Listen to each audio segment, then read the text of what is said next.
All right, continuing with the rear suspension teardown.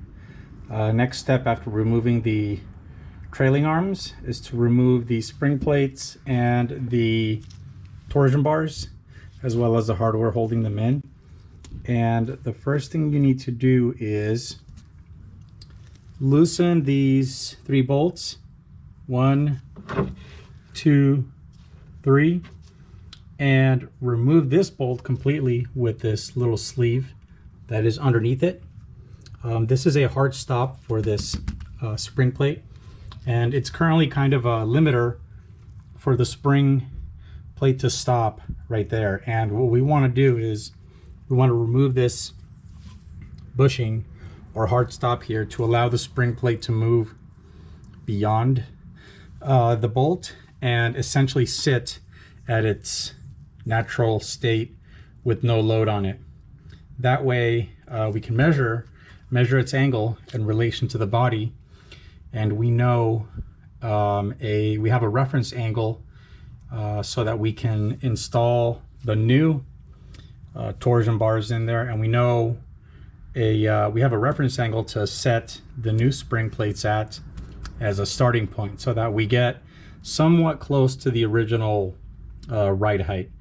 And then from there we may have to dial it in to exactly where we want it to be. But at the very least, if we measure it now, when we set it back, we won't be way off and then have issues with setting ride height. So let's go ahead and loosen these 3 bolts and remove this one, and see if the torsion bars will cooperate with us. Pick up the spring plate ever so slightly so that we can take pressure off of this little sleeve down here. So I'm going to grab a jack.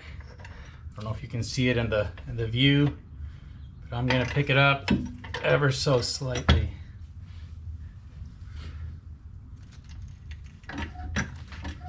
All right. Alrighty.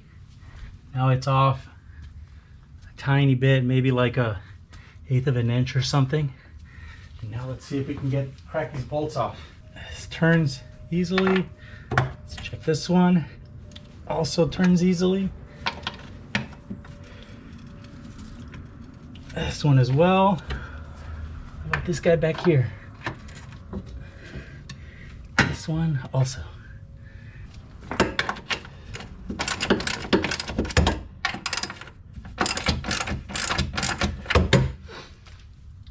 Okay, and we're going to take off the lower one.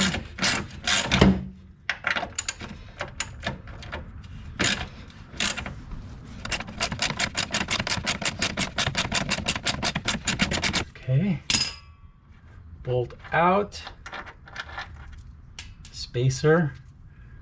Okay, so now we want to lower the spring plate and let it rest, let it sit in a free state. So down we go with the jack.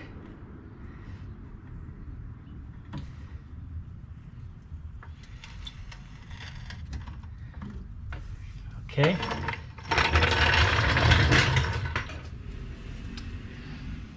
And actually it didn't go down very far. It's more or less in the same position as it was before.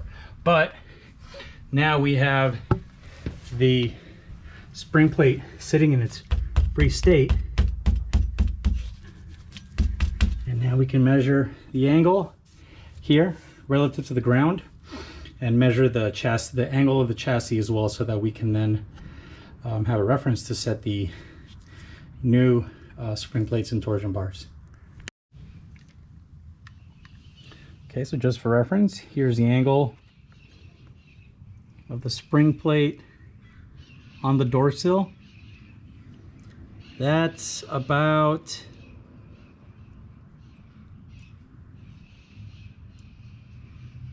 like at 1 degree. 0 to 1 degree. If I go this way, 0. So yeah, it's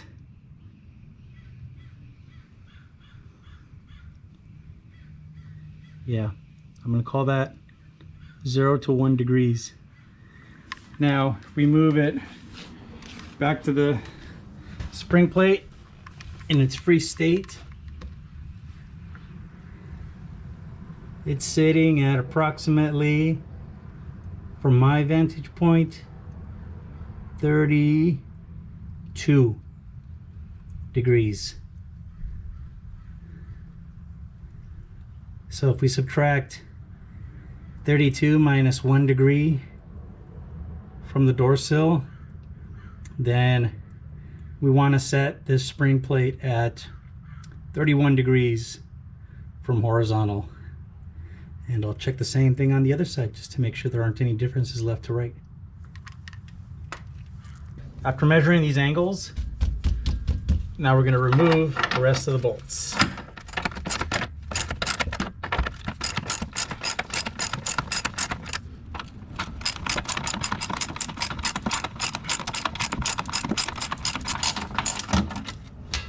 Okay, looks like this was under a little bit of tension.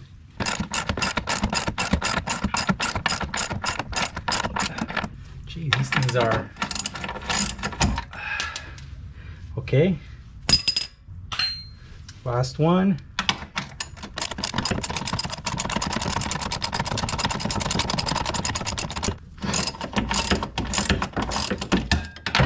All right.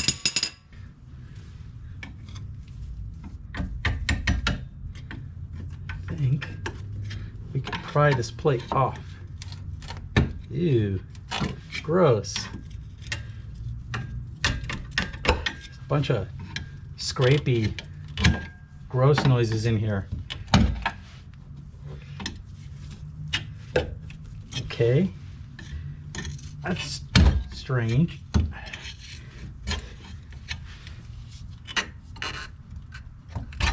Okay. Ew, look at the dry suspension bushing.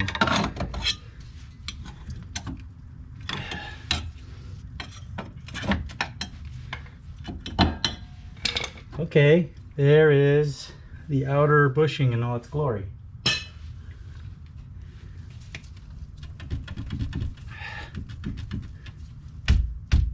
All right.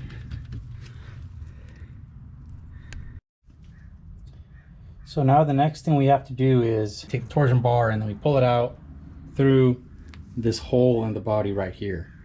Now, to get this hole accessible, you have to take, if you have rockers on the bottom, you need to remove the screw so that you can take this rubber piece and pull it out this way.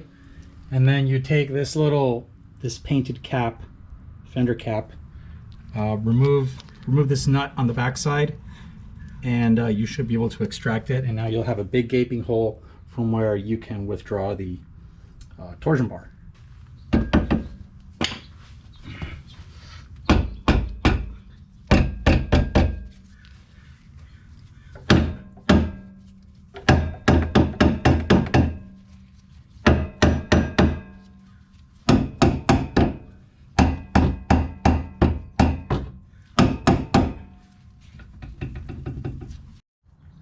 Okay, a couple details I overlooked. This cap has 2 screws, one on top and one on the bottom to take it off. Then underneath it, you'll have to pull off. If you have rockers, a G-body with rockers, then you pull off the rubber and you will see that the rocker covers up the hole. So you're gonna have to remove the rocker. So what you do is you peel back this molding, rubber molding, and you remove these screws, and then you can drop the entire rocker. So kind of a pain, but got to do that to expose the hole, otherwise there's no way that the torsion bar will come out.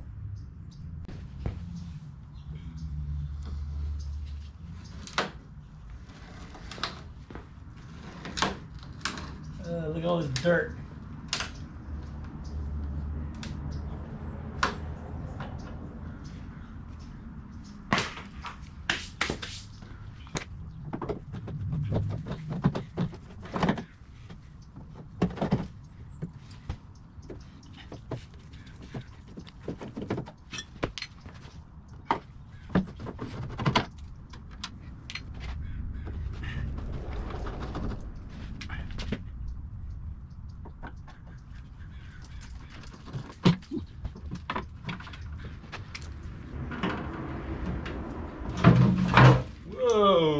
Don't scratch my paint.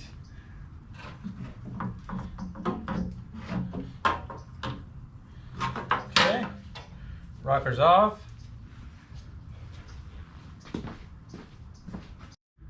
One more detail about the rockers. Underneath the rockers on the body, or on these brackets that hold the oil lines,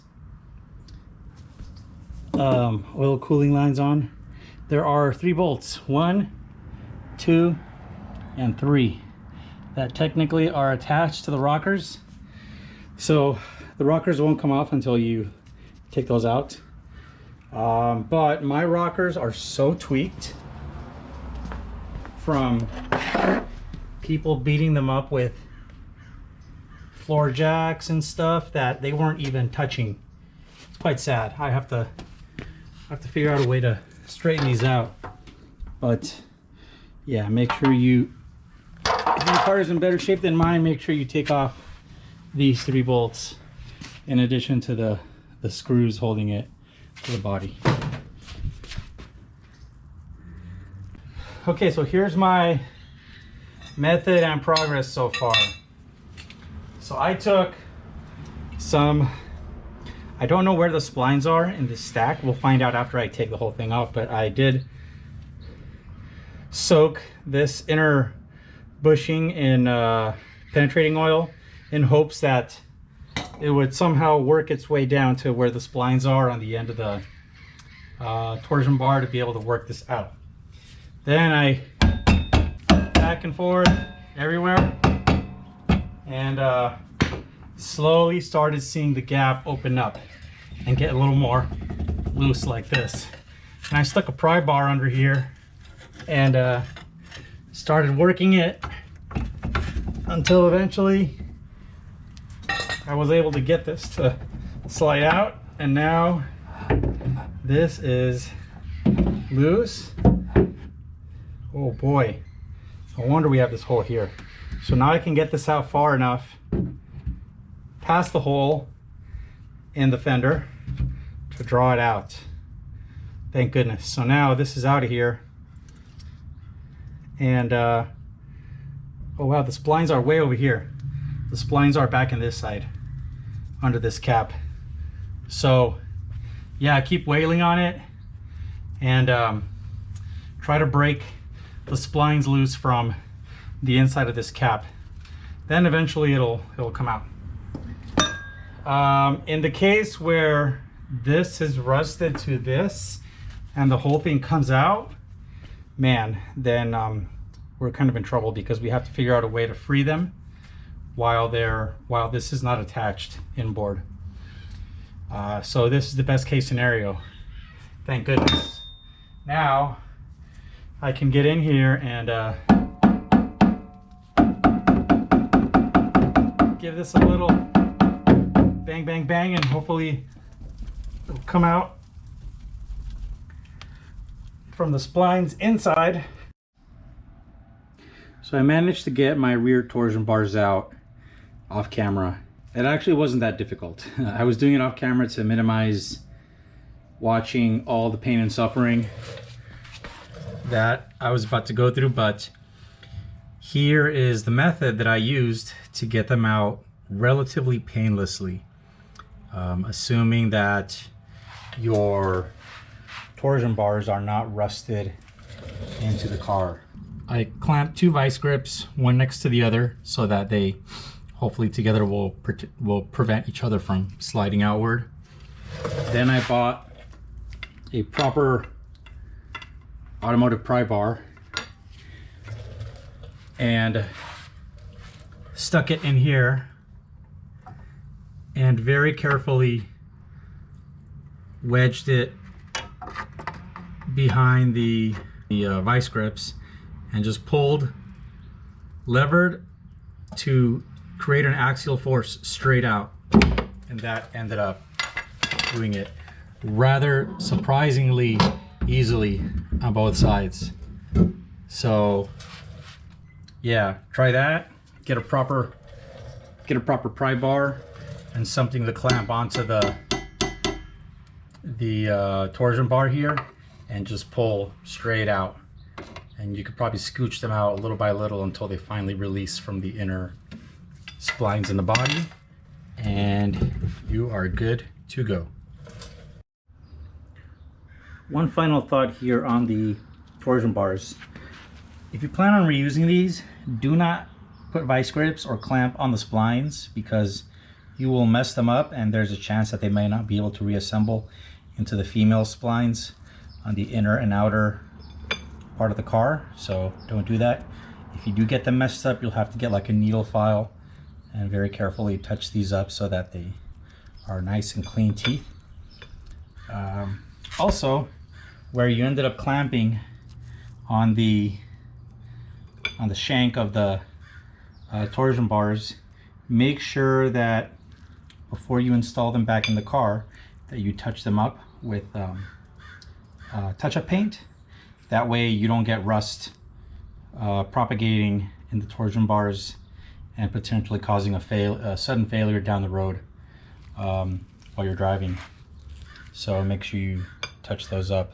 And then later on, when you put them back in the car, you'll have to re-grease the entire shank anyway to prevent any kind of rust from developing on these things. Because if these things fail out of nowhere, then you're gonna have some problems. Let's start to see how much we can strip off before we have to use the press.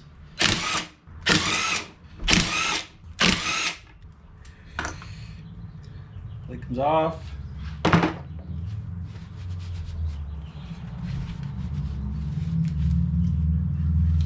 And now this kind of a parking brake backing plate or dust shield comes out too. Kind of gross, but okay.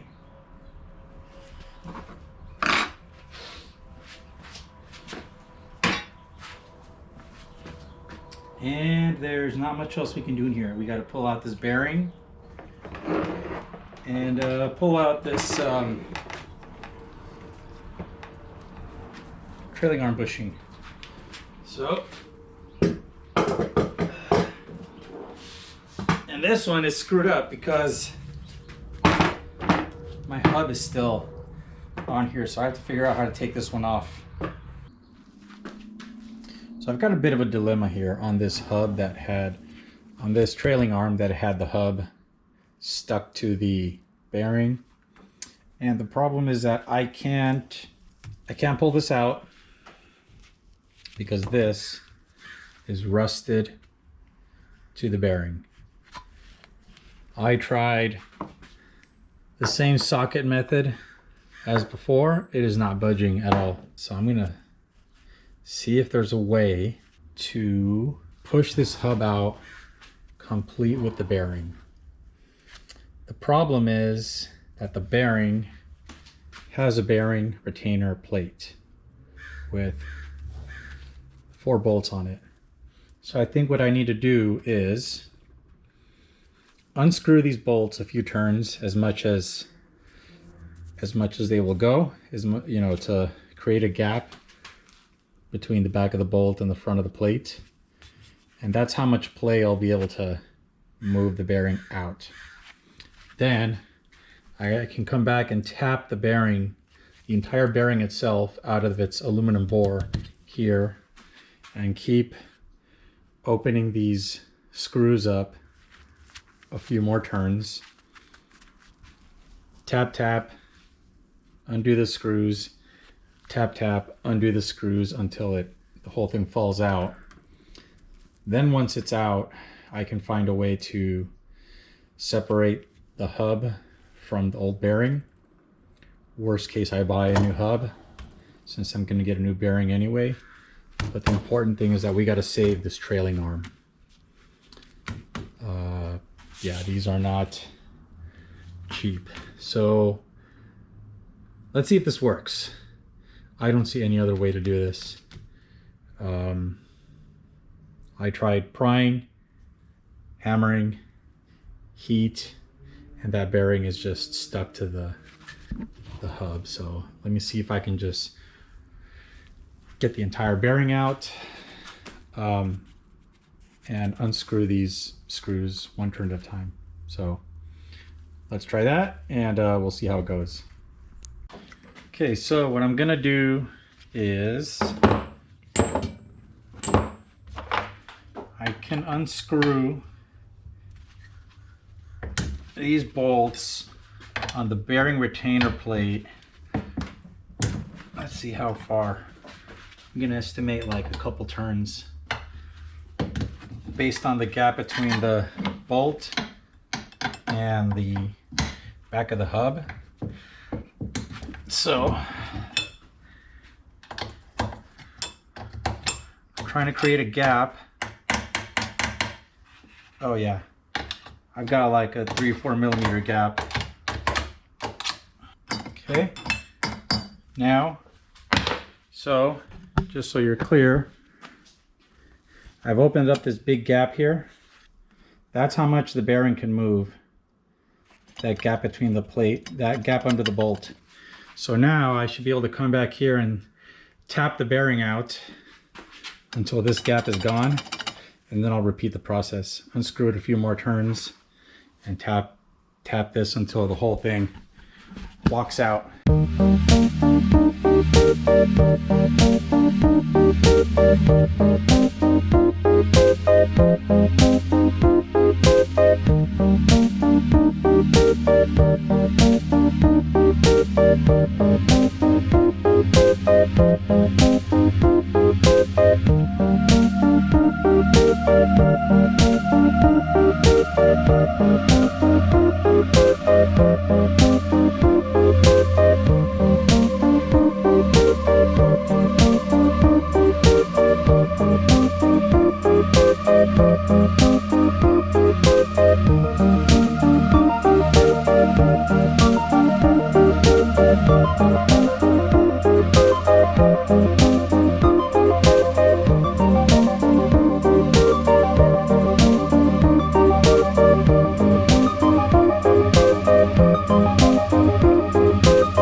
Finally, this thing came out, bearing and all. But so I've managed to save the trailing arm, thank goodness, because this is the most expensive part of this whole assembly. But now this bearing, this is all stuck together. This plate, the bolts are captive because the bearing is still stuck to the hub. So I have to find a way to, I don't know if I can. Maybe I can use a puller and pull the bearing off. But anyway, we've got some progress. So let's see what I can come up with to get this out.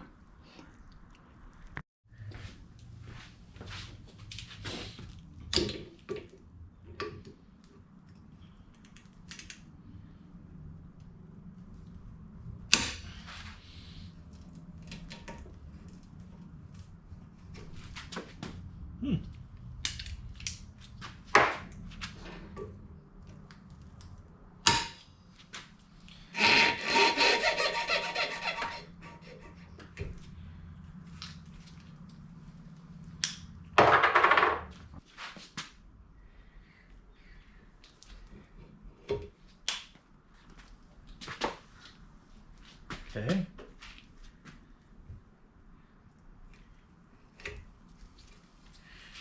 Okay. There's an inner racing here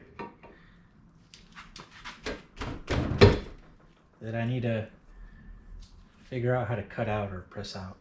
Guess I'm done with this one for now. Let's see if we can pop the bearing out of the other one. As long as we're here.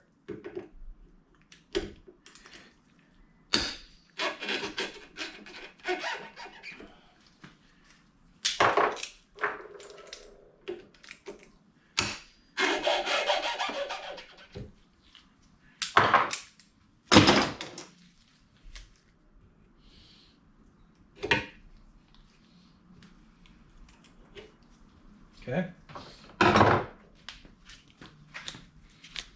Now,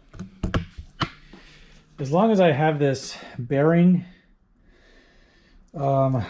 exposed here and this big old bearing tool that I used in the wrong way to remove as a giant punch or drift to get this other bearing assembly out. Let's see if this thing works the way it's supposed to. Okay, so I think I have this tool oriented in the correct orientation. This cup is bigger than the bearing, so the bearing will squeeze into the cup. I put this giant washer out here to keep the cup from collapsing, and then the little washer. This threaded rod, I think this is basically a screw. This is welded to the threaded rod, so now this is a screw. When I turn this, it's going to turn the thread. And as I tighten this, it's going to push this washer into the bearing and into the cup. So all I have to do is hold this fixed, tighten to the right, and hopefully the the bearing should go that way. So let's give this a shot.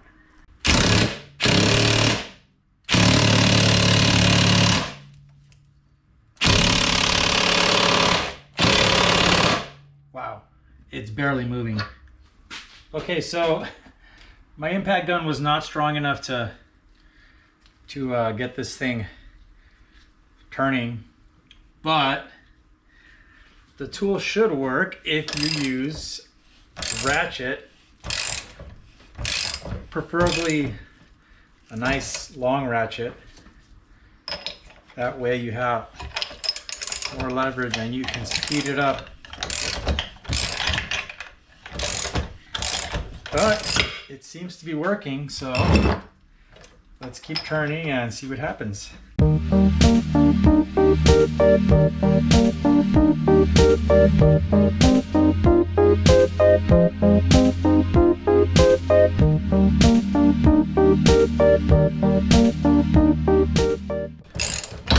There we go. Ta-da!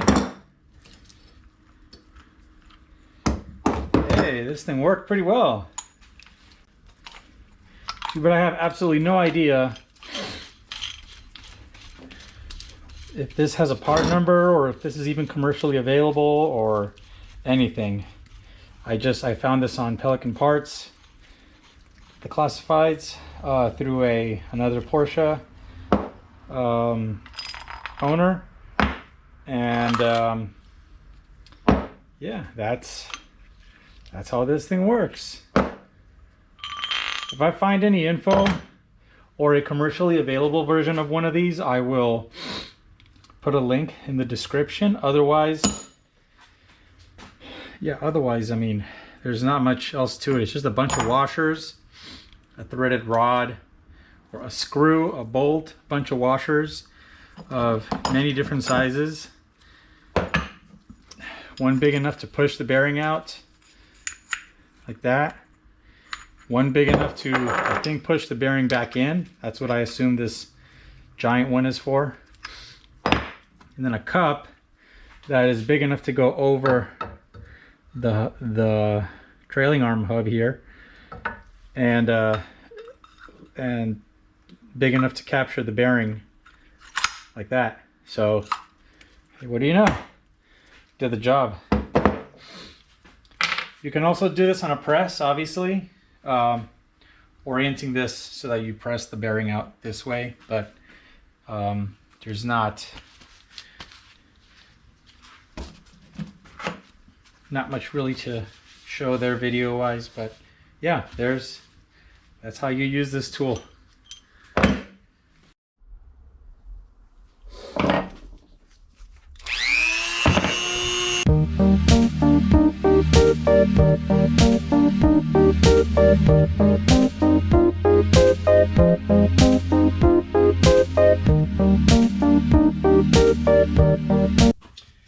Sadly, I had to cut this plate into several pieces to be able to get underneath this flange and get a puller on there.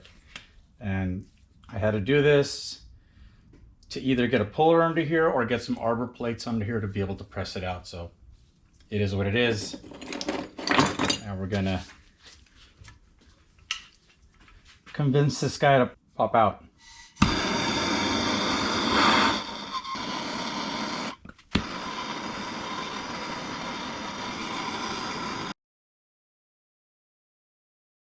Well, now I've done it.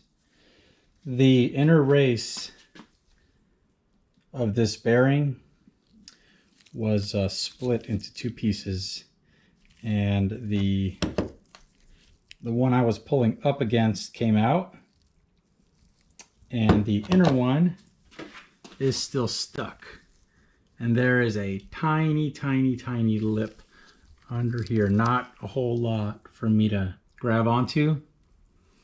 I definitely can't put a puller here, and nowhere to hook arbor plates under here for the press. So I think what I'm gonna have to do is take this inner race, pop it out, maybe grind the ID so that it slips on here, then probably weld the two together, the races, if I can hopefully not ruin this. Then after I weld them together, then I can stick some arbor plates under here and pop out this one as well. But yeah, man, this has become a giant undertaking now. So kind of regret not getting that huge slide hammer so that I could have pulled the axle out while it was still in the car and then press out the bearing afterwards. Oh well, you live and learn.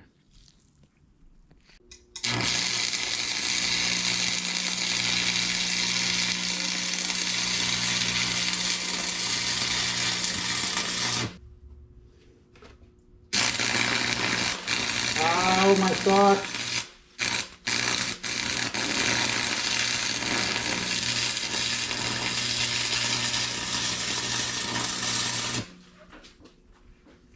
Good enough, I think. Oh, I got fire on my socks. Okay, I got a bearing separator kit, and let's see if I can pop this bad boy off this stubborn bearing race. So slight change of plans. I was going to use the press, but I don't have, I can get my arbor plates in here, but then I don't have blocks tall enough to clear the bottom of the studs in order to put it on the press and push this thing out. So I'm going to use this little extractor setup that comes with the kit to see if it works. So let's give that a shot and see what happens. It's coming out.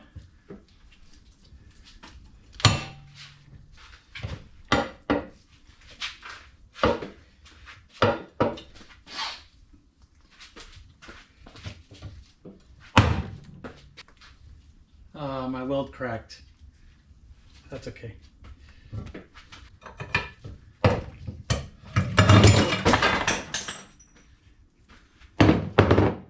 Yes! Thank goodness. Thank goodness that's over. Thank goodness we were able to save this hub. Now that this mess is done, then we'll move on to the next step and remove a couple of inner bearing races on the trailing arms. Okay, the absolute last thing I need to do on these trailing arms is to pop out this front bushing race. And I guess there's different ways you could do this. I have this little bearing race removal tool that unfortunately is too big for this application, but ideally you would see how it's a two-piece. Ideally you would hook this edge in there, turn the screw and expand it so it locks into place, and then you can pop it out with a hammer and a punch or whatever. So this isn't going to work, and I don't really want to grind this down to this size. So next best thing that I have in my toolbox is a set of bearing punches, which I only learned about just recently. They're punches that don't have a tiny sharp circular tip. They have a kind of a flat tip, and the idea is that when you smack it with a hammer, you're distributing the force of the hammer blow over a greater area and hopefully not crushing the race, and using most of that force to dislodge the bearing race and walk it out. And so yeah, let's see if these work.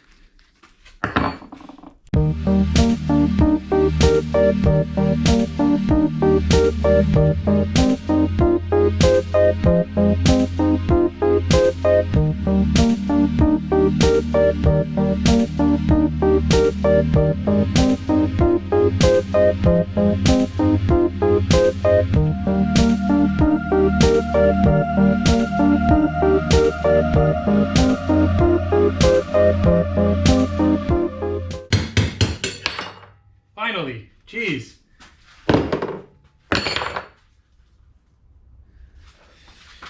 All right, now to do the same operation on the other side.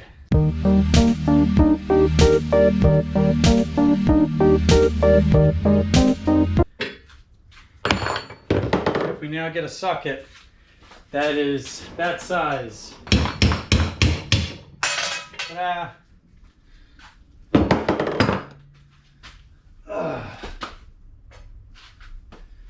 Finally.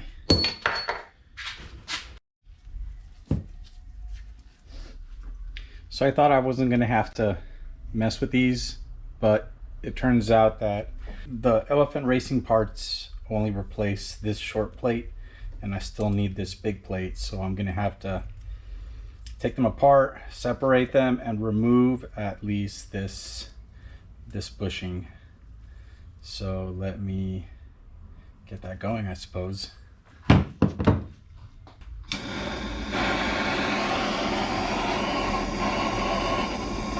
I saw a previous video of a professional Porsche mechanic who took a torch and warmed up the inside of the tube on the adjusters and was able to twist off the bushings in one single piece.